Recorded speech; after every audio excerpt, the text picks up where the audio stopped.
उपराष्ट्रपति जगदीप धनखड़ के अचानक इस्तीफा देने के प्रकरण पर राजस्थान की राजनीति में गर्माहट बरकरार है।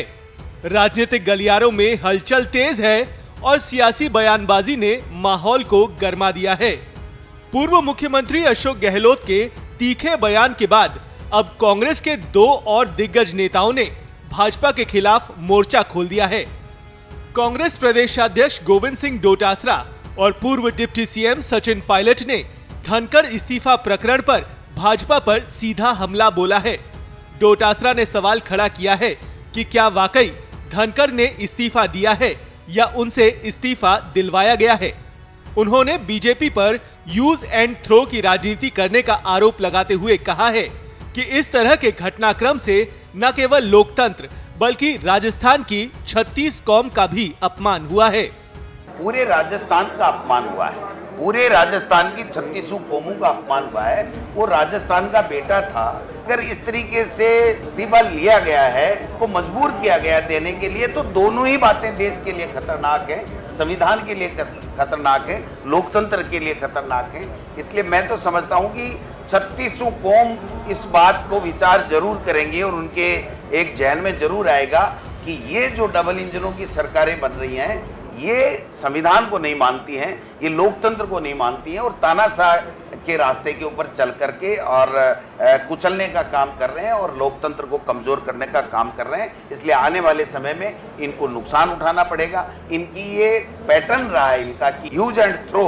आज 3 दिन हो गए, उनका कोई बयान नहीं आया कि मैंने डॉक्टर से सलाह ली है, मैं डॉक्टर के पास गया हूँ, मैं दवाई ले रहा हूँ, ये ले रहा हूँ। एक भी बीजेपी का नेता उनके घर जाकर के स्वास्थ्य कुशल क्षेम पूछने गया है क्या? एक नेता का नाम बता दो, एक मंत्री का नाम बता दो। यही तो मैं कह रहा हूँ, बीजेपी का मॉडल यही है कि हर स्टेट में हर संवैधानिक संस्था पे पपेट बैठाओ, उससे काम ले, और जब वो अपनी मर्जी से काम करने लगे, अपने विवेक से काम करने लगे, संविधान के तहत काम करने लगे, तो उसको हटाओ, अपने रास्ते से हटाओ और फिर दूसरा पपेट बैठाओ।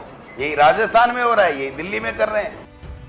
वहीं इस गरमाए हुए मसले पर कांग्रेस के वरिष्ठ नेता सचिन पायलट ने भी अपनी चुप्पी तोड़ दी है। उन्होंने कहा है कि पर्दे के पीछे कुछ बड़ा चल रहा है और इस पूरे घटनाक्रम का सच देर सवेर सामने आ ही जाएगा। राष्ट्रपति के बाद और एक संवैधानिक पद है। भाजपा और केंद्र सरकार ने हमेशा संवैधानिक संस्थाओं का और संवैधानिक पदों का तो मान सम्मान किया नहीं। जिस तरह से तेजी से ये घटनाक्रम हुआ, बिना वजह तो कुछ होता नहीं है। निश्चित रूप से कुछ ना कुछ घटनाक्रम पर्दे के पीछे हुआ है। सरकार को खुलासा करना चाहिए ऐसे क्या विशेष परिस्थितियां थी जहां पर एक किसान पृष्ठभूमि के व्यक्ति को अचानक अपने पद से छोड़ना पड़ा। पहले वो गवर्नर थे, वो राष्ट्रपति बनाया और जब सदन में कार्रवाई होती थी तो हम लोग विरोध भी करते थे कांग्रेस पार्टी के विपक्ष में, लेकिन वो एक किसी पार्टी के नहीं है, संवैधानिक पद पर है और सभापति जो होता है राज्यसभा का वो उपराष्ट्रपति होता है। तो हम लोगों ने सीमाओं में रहकर उनका विरोध भी किया, लेकिन इस तरह जो अचानक इस्तीफा दिया गया इससे इस बात की पुष्टि होती है कि बीजेपी और केंद्र सरकार इनको कोई परवाह नहीं है ना संविधान की, संवैधानिक संस्थाओं के, संवैधानिक पदों की।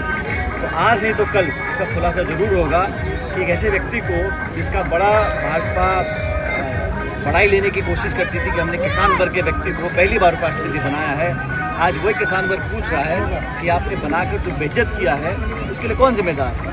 क्योंकि मैं इस बात को मानने से इनकार करता हूं कि मात्र स्वास्थ्य कारण से धनखड़ साहब ने अपना इस्तीफा दिया होगा। जरूर कुछ ना कुछ दबाव होगा। कुल मिलाकर राजस्थान का सियासी पारा चढ़ता जा रहा है। कांग्रेस हमलावर है तो बीजेपी की ओर से अब तक कोई ठोस प्रतिक्रिया सामने नहीं आई है। ऐसे में अब देखना यह है कि बीजेपी इस सियासी हमले का जवाब कब और कैसे देती है। देश दुनिया की ताजा खबरें और वीडियोस के लिए अभी डाउनलोड करें पत्रिका ऐप।